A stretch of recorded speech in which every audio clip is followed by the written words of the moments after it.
Postal ব্যালটে বিএনপির প্রতীকের বিন্যাস নিয়ে নির্বাচন কমিশনের আগের সিদ্ধান্তই চূড়ান্ত বলে জানিয়েছেন ইসি সচিব আখতার আহমেদ।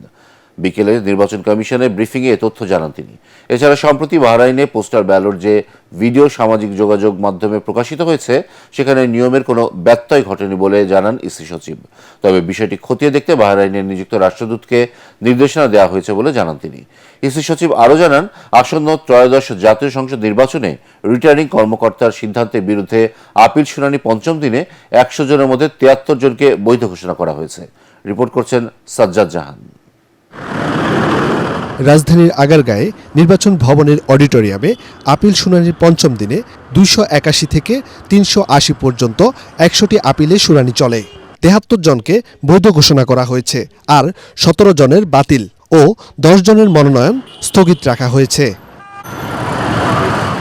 এদিন যারা প্রার্থিতা ফিরে পান তারা জানান, মনোনয়নপত্রের কিছু গরমিলের কারণে তাদের প্রার্থিতা বাতিল হয়েছিল। তবে নির্বাচনের লেভেল প্লেইং ফিল্ড নিশ্চিত করার পাশাপাশি মব সংস্কৃতি প্রতিরোধ করার দাবি জানান তারা।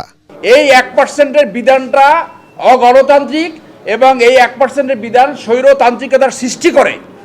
কোনো গণতান্ত্রিক দেশে এই 1%-এর বিধান থাকতে পারে না।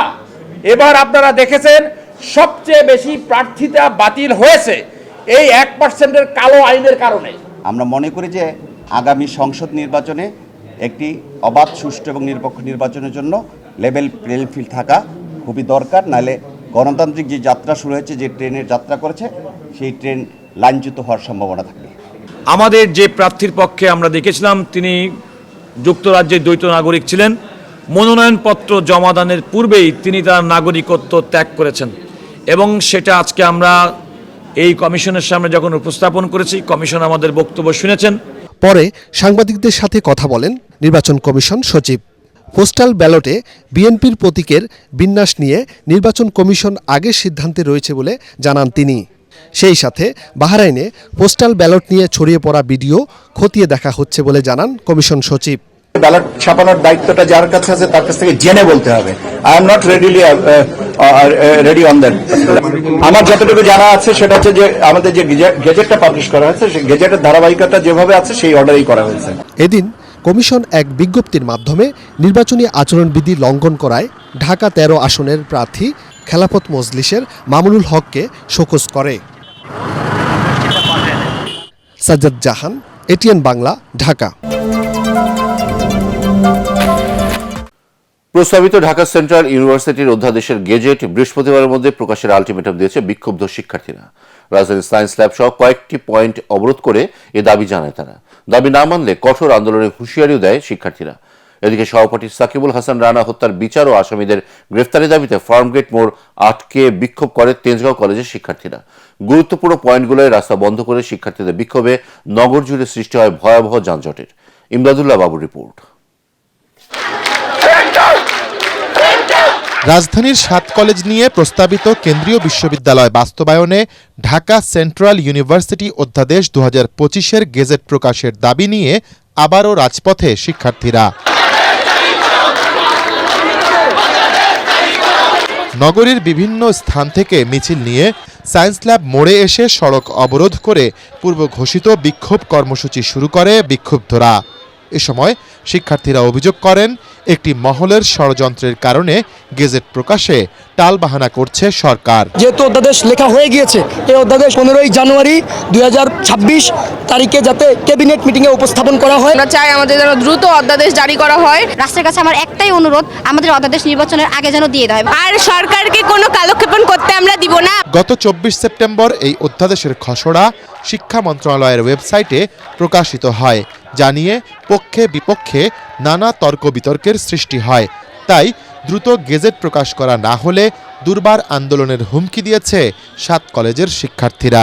ষড়যন্ত্রকারীদের ষড়যন্ত্রের কারণে আমাদের অধ্যাদেশটা আটকে আছে, তাই আমরা চাচ্ছি যে অতি দ্রুত অধ্যাদেশের মাধ্যমে আমাদেরকে মুক্তি দেওয়া হোক। সরকার যদি আমাদের উপরে গুলি চালায়, ওই গুলি বুক পেতে নিব, তারপর আমরা শান্তিপূর্ণভাবে আন্দোলন চালিয়ে যাব। যথাযথ কর্তৃপক্ষের সাথে কথা বলে দেওয়ার চেষ্টা করছে এবং যোগাযোগ স্থাপন করে দেওয়ার চেষ্টা করছেন। তো তারা আরও কিছু সময় এখানে অবস্থান করার জন্য এখানে আমাদেরকে এটাই জানিয়েছে। এদিকে তেজগাঁ কলেজের শিক্ষার্থী সাকিবুল হাসান রানা হত্যার বিচার ও আসামিদের গ্রেফতারের দাবিতে রাজধানীর ফার্মগেট মোড় ও এলিভেটেড এক্সপ্রেসওয়ে অবরোধ করে নিহতের সহপাঠীরা। আন্দোলনরত শিক্ষার্থীরা জানান, সাকিব হত্যার 1 মাসের বেশি সময় পার হলেও এখনও দৃশ্যমান বিচারিক অগ্রগতি নেই। আসল অপরাধীদের কিন্তু চিহ্নিত করা হয়েছে, তাহলে কেন তাদেরকে এখনো গ্রেফতার করা হচ্ছে না? এখন আমাদের দাবি আমাদের ভাইয়ের বিচার চাই আমরা।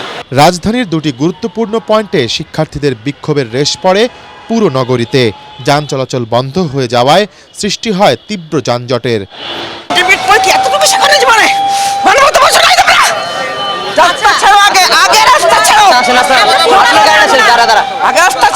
বেশ কয়েকটা রুগী আছে বসে, একটা ছেলে মারা গেছে 1.5 মাস আগে, তার রোগী ধরতে পারে নাই, কিন্তু এখন তো ডাইরেক্ট মারা যাবে এখন রুগী এখানে। এটা কোনো দেশের সিস্টেম হতে পারে? সর্বোচ্চ বোঝানোর চেষ্টা করছি, মানুষের ভোগান্তি, সাথে পরীক্ষা আছে শাহজালাল বিশ্ববিদ্যালয়ের।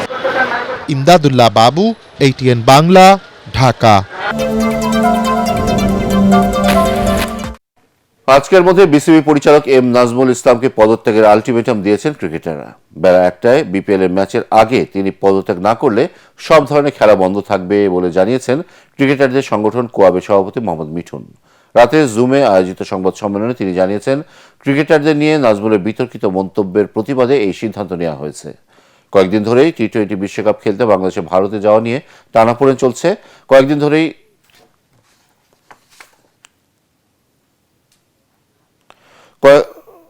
শেষ পর্যন্ত বিশ্বকাপ খেলতে না গেলে ক্রিকেটারদের ক্ষতিপূরণ দেওয়া হবে কিনা এমন প্রশ্নের উত্তরে বিস্ফোরক মন্তব্য করেন বিসিবির অর্থ কমিটির চেয়ারম্যান।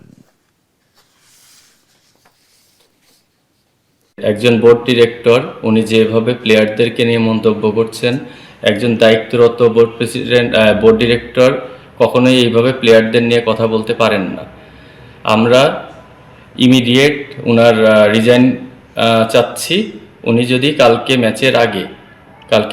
বিপিএল এর ফার্স্ট ম্যাচের আগে যদি রিজাইন না করেন, তাহলে আমরা সব ধরনের ক্রিকেট বন্ধ ঘোষণা